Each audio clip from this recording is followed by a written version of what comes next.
just got here. Oh, excuse me for a second. I'm Larry Dickham, and I'm voicing the character for Napoleon's Papa Funk today. Okay, there's a lot of words here. Y'all got that money for me? See, when I say money, nobody want to say shit. I do it today. Keep ignoring me, though. Ain't gonna do it for long. Where the fuck money at?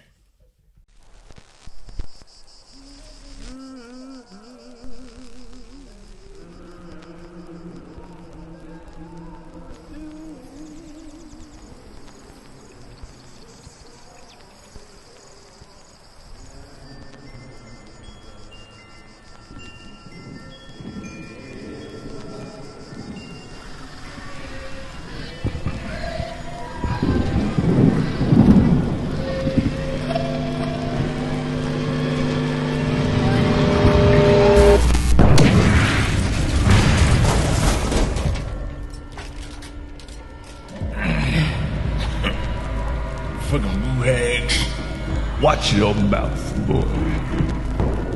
So, this is the great Papa Funk. In the flesh. Looks like I got carried away.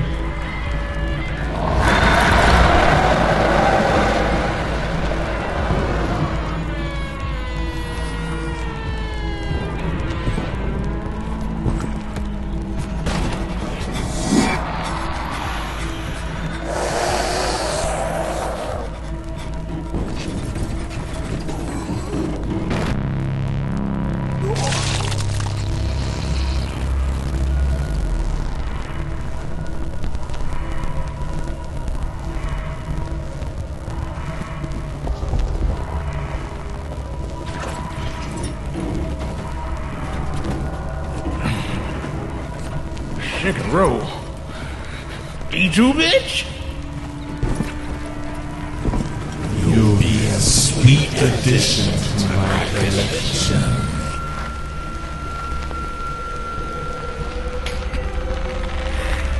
Yeah. Ain't nobody more delicious than me, sucker.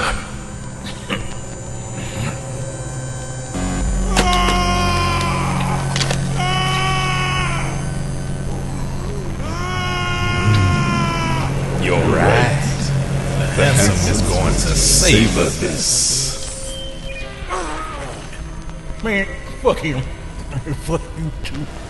Time to silence your incessant noise. Can't kill fuck, baby.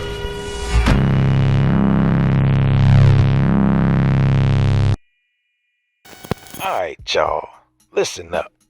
That was just a taste, a proof of concept, if I may, for the people, by the funk. This ain't your mama's bedtime story. This here's LowFunk, where the streets don't just talk, they scream. Where soul ain't just music, it's power. And the boogeyman under your bed, oh, he's real as hell, and he's hungry. I'm Kage, the mad chef behind this supernatural funk fest. And I didn't cook this up alone. Rolling with me are my brothers in creation. Ted Ward, master of twisted tales. And Brian Bass, the man who keeps the groove tight and the monsters right. Look, here's the skinny. This story's about two ordinary brothers traveling deep into Lowcountry, chasing their father's legacy. And they stumble upon secrets, hoodoo, and skin-stealing Boohags. And yeah, it's as crazy as it sounds. We ain't just telling a story, we're leading a revolution, scene by scene, frame by frame. We're building this animated beast from the ground up. We got horror, action, comedy, and we damn sure got soul. So kick back, spark something if that's your vibe, and step into the freaky, funky, full throttle world of low funk. Let's ride, y'all. Ladies and gentlemen, we have the honor and privilege to be working alongside with the famous master himself, Larry Dickham. He will be voicing the character of Napoleon's Papa Funk. thank you for joining us. We're glad to have you, man. Yeah, welcome. First of all, it's a pleasure for you to have me here, so I'm congratulating you on that. Thank you. Thank you. Thank you for this pleasure. That cigarette's not lit, is it? Not yet. Okay. All right. It will be later once I get to my lady after that. Okay. Okay. So, in our story, or as you say, reality, Boohags don't really like the funk. Boohag might not like the funk because it's too real for them. See, Boohag is some fake shit, and they know they some fake shit. But that funk is going to be real. Too real for the Boohag. That's why it hurts so much. Hurt their guts, hurt their pancreas. Funk is too real, ladies and gentlemen. The Too funk real. is too real. Too real. Do you have any special moves that you would use on a Boohag? One particular move that I love to use on the Boohag is it's the one where I compliment him on his scare tactics. Usually have big teeth. And if I compliment him on his teeth, the Boohag actually gets flattered. He starts to, oh, you like this? You did really sharp. As soon as you start to do that, I walk around to the right side of him. He's caught up in the flattery. As soon as I go around like that, right on the right side of his face, half his teeth gone. He still got the other half because he needs something to eat with because he got to live for the rest of his life and shit like that, whatever you got to do. But I get this half out, it's fucked up. That's called the side hole. The side hole. The side hole, because the lady putting a hole in his side. That's brilliant because we know the Boohags are notoriously very vain and jealous of looks and everything, which is why they're constantly trying to steal skin and become somebody else. Yeah, they're very susceptible to flattery. That's their weakness. Flattery. Make a note of side hole. Side hole. Side hole, ladies and gentlemen. Side hole. Hole in the side. Ever encounter a Boohag, do the side hole. Yep. Dual use. Well, thank you, Master Larry Dickham. We look forward to this journey with you as you are starring as the great Napoleon's Papa Funk. Ladies and gentlemen, Master Larry Dickham. Thank you. Thank you, Larry.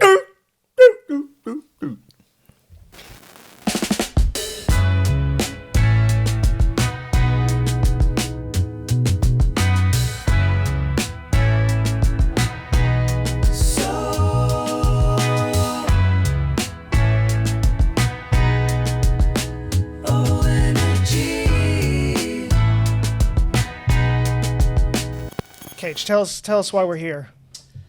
Man, why are we here? So right out of grad school, I got linked up with some really good friends, still my friends today, associates, my brothers, and we created a dope-ass cartoon. And it was so dope, we got to deal with Comedy Central. So they put it on shelf, and that cartoon never saw the light of day. I worked on it for 10 years, but I learned from it, and I grew from it, and this is why we are here now. After my experience with Comedy Central and going through the Hollywood way, I didn't want to do it like that anymore. All that artwork and all the writing, the ideas, I couldn't share it. Nobody's seen it, and I'm like, not this time.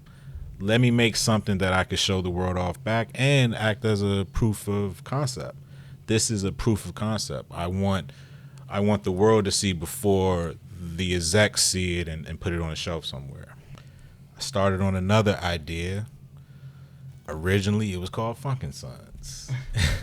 And was working on it while I was at a corporate job, doing some real fun things with Brian over here. Really fun things. Because we were sitting there in the corporate office playing chess like 3 times a day at least, working on Masters. editing videos, working on like cartoon stuff. So this is 2017. That was when you guys had that. We were and Kage was doing artwork for it and everything. And yeah, we were writing it out, like the outlines and stuff. A big inspiration for this entire cartoon was the Awaken My Love album by Childish Gambino, Donald Glover. That was a work of art. It inspired me to think deeper about who I am, what is funk, music. It was, when I would listen to this album, it was so visual. The whole idea was something I felt like it was a little bit more closer to me. I grew up listening to funk. My parents are true funkadelics, Parliament, George Duke, Bootsy Collins, of course, James Brown, Ohio players. Funk is a catalyst and it's an undertone behind this whole thing, but I also, to myself, was exploring the idea, what is funk? Funk felt closer to almost a religion for me, something that I could relate to. It's synonymous for a lot of things, and I thought funk as like the Force in Star Wars. It's the driving magic. It's the thing you can't always explain, but you just gotta have it to know it. I brought in some of my old teammates from the old cartoon. Shout out to Jason Weaver, who actually graciously gave me the idea. He said, hey man, like this voodoo thing is cool, but have you ever thought about hoodoo? I went digging, and of course that hoodoo derives from Lowcountry. And what I found out about Lowcountry is that pretty much most of the Black Americans, when they entered America as Africans, they started in Lowcountry. I think they said it's something like if you're Black in America, you have about a 75, 80% chance of being from the Geechee Gullah people. They preserved as much as they could of their religion from Africa. And there lies hoodoo. And that's the driving spiritual force behind this idea. I think that we all agree that we're not trying to perfectly represent any particular tradition or culture or religion or anything like that. We are inspired by hoodoo, which in and of itself is a conglomeration of different traditions and cultures and religious acknowledgments. And what we're trying to do is our own thing, but we think that stuff is very interesting and meaningful, and we really are into rituals and family and history and the good God, the history of this country and everything. And so we are pulling from these different sources. We hope to do something that is beautiful and meaningful, that has pieces of these things in the same way that these wonderful traditions are pulling from different pieces, whether it's religions from Africa and Christianity brought together or whatever it is just a melding of thoughts and ideas into something creative and interesting. When the pandemic hit, I said, look, I'm going to start on this again. Picked it up, redid the character, redid some art, but I really tried to work on the writing. I thought to reach out to somebody, a friend who I knew very well that did enjoy writing. And now we got Ted on the team, and glad to have you, Ted. Talk about yourself, man. Glad to be here. Working on art for a long time. Love painting and anything visual, and writing is just like a huge hobby. Super honored you thought of me for this. And just like turning this from just our little conversations into like a full script. It's been like super exciting. Ted is being modest, but totally modest. He had a big pivot yes. in this whole idea, which has changed this drastically. Talk about that. The anime? Yes, sir. Huge anime nerd. And so like as we were talking about originally, my nephews are all like really into anime, and I also really enjoy it. And I was just thinking of Black culture in general being represented in anime, so I thought that would just be like a really cool melding, giving something for the people, and just a wonderful, honestly very sophisticated format for telling a story. And then also like timing, like you were saying, like I feel like it's being more appreciated in like Western culture, which is a really good time to like make an anime. I think it's hot right now, Perfect time. And you sold me on the whole idea because you were like, it doesn't have to be anime. Right. It's anime inspired. Right. And that there is this like acceptance of anime, but it's kind of becoming its own thing here. Shout out to the Boondocks. Yeah. I was gonna Big ask what inspiration. animes are your favorites? What really like Oh man, we always go back to like Samurai top three. Champloo, Your top Top and, three. like Cowboy Bebop, like just those, especially with music. Hell yeah. The heavy And then hitters. you have like and then it's storytelling in general. People get so excited about things like Game of Thrones, like it's so dark and gritty or whatever and everything. killing. Yeah, and Sex. then like you go to these Funny animes that people like just brush off or it's not that interesting. But then you have like heavy hitters like Berserk, which is like a very dark story and super interesting. And it's just kind of like I said, it's just this format for telling stories that I think people have overlooked for a long time or dismissed because it's animation. But they're very like adult and interesting and cool. So yeah, I just wanted to like explore that for this project.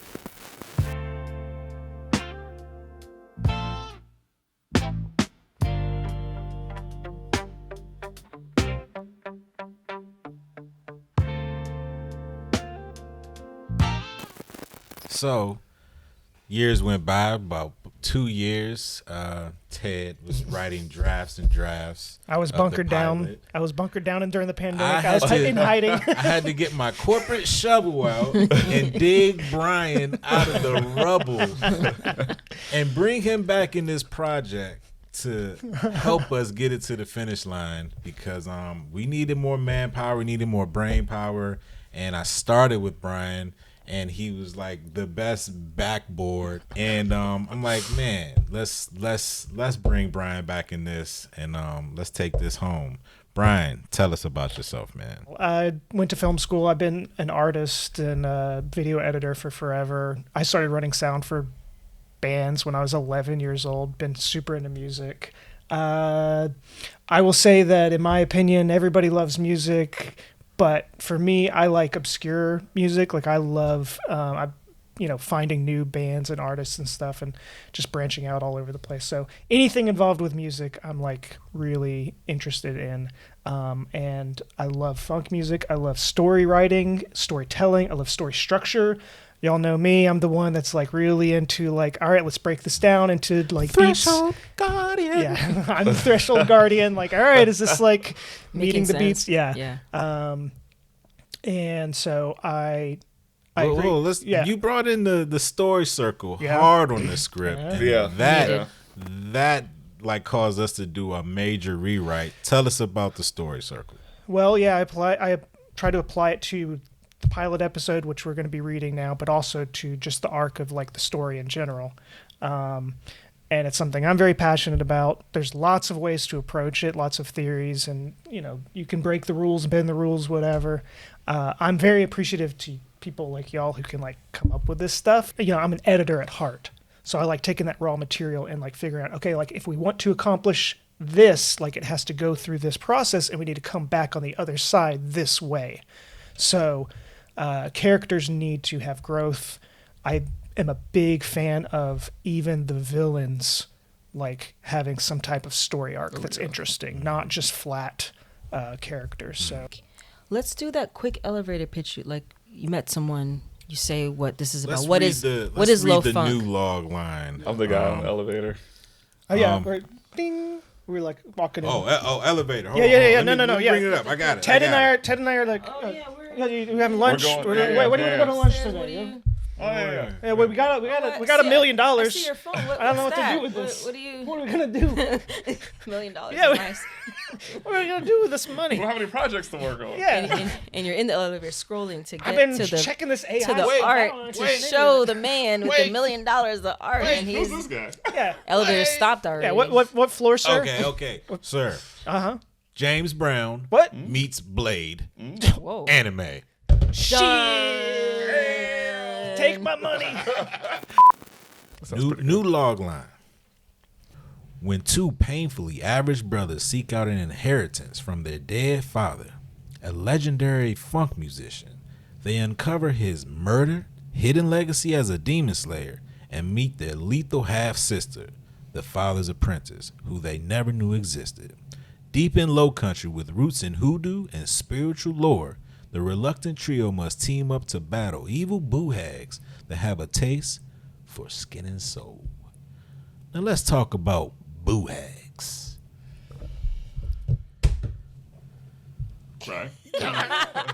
Boohag. So Boohags. When y'all told me about Boohags, I immediately pictured so many different things visually from shows we watch, like The Outsiders on HBO. Ooh, you know how that skin looking Yeah. thing was all weird and Yeah. you know, I think when you touch, was it blood or something? He would get your blood, and then it would take him a few days Man, to that was transform such a into you. It was a throwback. good right? series. Yeah, I watched you it guys- again recently. Yeah, 'cause that's what you brought up like originally. And I've never seen it, but you like describe. I think it should be a clip, or when he's like wearing a hoodie and he Yeah, looks he's kind of wearing a in hoodie. in between His state. face is still trying to morph into what's the main act? Bateman. Yeah, Jason Bateman. Jason Bateman. Was he? Jason Bateman? Yes, Yeah. That actually sir. kind of makes me want to watch it then. Oh, you didn't see Shout it? out to Jason It's Bateman. so good. And the girl from Wicked. Yeah, don't remember her name, but she's amazing. Ariana Grande? She just, oh my god. Yeah, she's in it. But yeah, back to Boohags. So yeah, visually we'll pop a Boohags. You Boohag. know, So, a lot of people. no, go ahead. No. What are you gonna say? I was gonna start with vampires. That's what I was gonna start with. So you go start. ahead. You take it away, go brother. ahead, Ted. I mean, that was it. on, so Briss. like Theodore? very, very, very vampire-esque creatures, and they suck on breath Instead of blood. instead of blood, and pretty much. We're twisting it a little bit. We're making it our own thing. Right. Like we Which is mentioned important. earlier, like this is like It is, but it's very close to what, you know, the hoodoo lore of a Boohag is. Right. The Right. traditional lore of a Boohag is it's the demon that sits on your chest at night while you're asleep, sucking on your breath. You're probably having bad dreams. The lore is that they can get in through cracks of your house, and it sucks on your breath, sucking the soul out of your body. It takes your skin. This is a skinless monster. Takes your skin, wears it, and becomes you. Just call me the Threshold Guardian. Just call me the Threshold Guardian. Just call me the Threshold Guardian. What's the setting of LowFunk? Lowcountry. Lowcountry is the east southern coast of America. The first place that slave ships came to America to offload their slaves. Haint Blue. Can we talk about Haint Blue? The power of Haint Blue. The many tones of Haint Blue. The blue you see everywhere around this video. Yeah, literally right now. In Gullah Geechee culture, Haint Blue, a soft pale blue paint, is believed to ward off evil spirits or haints by tricking them into thinking they've reached either the sky or water which they cannot cross, or by mimicking the sky, causing them to pass through. In Lowcountry, they paint their porches, the ceilings of their porch, Haint Blue to keep the evil spirits out. So we're using it as basically like kind of idea as like a force field. If you have your porch painted like that, in one instance we have like a bridge painted, and they can't cross it. It also burns them if they come in contact with anything blue, similar to like holy water. Call back to like vampires. What themes does the series explore? the main themes that it explores are broken family dynamics, both the good side and the dark side, for lack of a better term. It is about jealousy. It is about pride. It is about self-sacrifice. It's about wrestling with two things can be true at the same time, which is my favorite thing to love that explore. line, too. Yeah, I think that music encompasses a lot of kind of deep emotional things. I think it's important to all of us, and it's storytelling, right? And that's what we're doing. But a good story often is you got somebody in a place of comfort, and then you have to go through the unknown, and then you come back the other side changed, right? Very simple. And I think that family is like the core thing, and like you start off with a family and everybody loves each other, and then things kind of fall apart, and like how do you rebuild that, right? That's a very, very common human story. You said soul energy. Yeah. It's a very important part of this cartoon. Shout out to James Brown, Soul Power. That seemed King to of be funk, right? the maker of funk, the originator of funk, James Brown. Of course, a lot of James Brown influence is in this cartoon. Napoleus Funk, the father of the brothers and the half sister. He is pretty much James Brown and Blade had a baby. All right. James Blade. All right. Okay. Like, I got soul power. And I think it made people feel like they can do anything. Like they have some kind of power that we can tap into and make a change. That's how I interpret soul power. It reminds me, like, in a simple way of like explaining how we use laughter to get by. In your everyday struggle, you use funk to get by. You use funk as a power. It's your advantage to feel good in no matter what situation you're in. It's an expression. Feel it's empowered. a feeling. Yeah. Yeah. So without spoiling too much, what are we expecting to see with this series? A lot of violence, Yeah. a lot of horror, a lot of comedy. It is funnier than it is scary for the most part. It's funnier than it is action-packed for the most part. But it's not a comedy. It is more just like, these are who the characters are. We're letting them write themselves. And so it's kind of a blend of those things.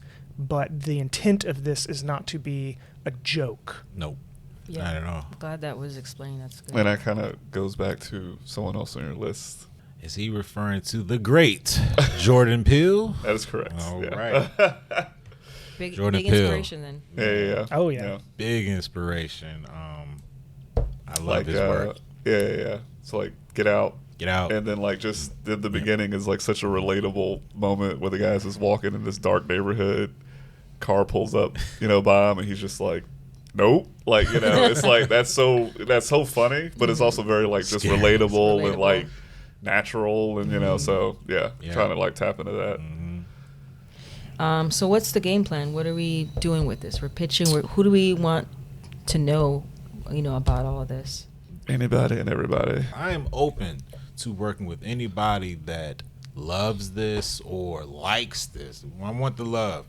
But my top list: Donald Glover, Jordan Peele, Spike Lee, Ryan Coogler, Ava DuVernay. If you want to do some horror, come on. And man, let's bring Tim Burton out of the. I ain't seen him like Childhood hey, favorite. man, and let's not forget the funk legends that are still here with us. Yes. Let's Yeah. Who are talk- those let's call them legends? out. I would love to work with you, Boosie Collins, man. Come on, Bobble.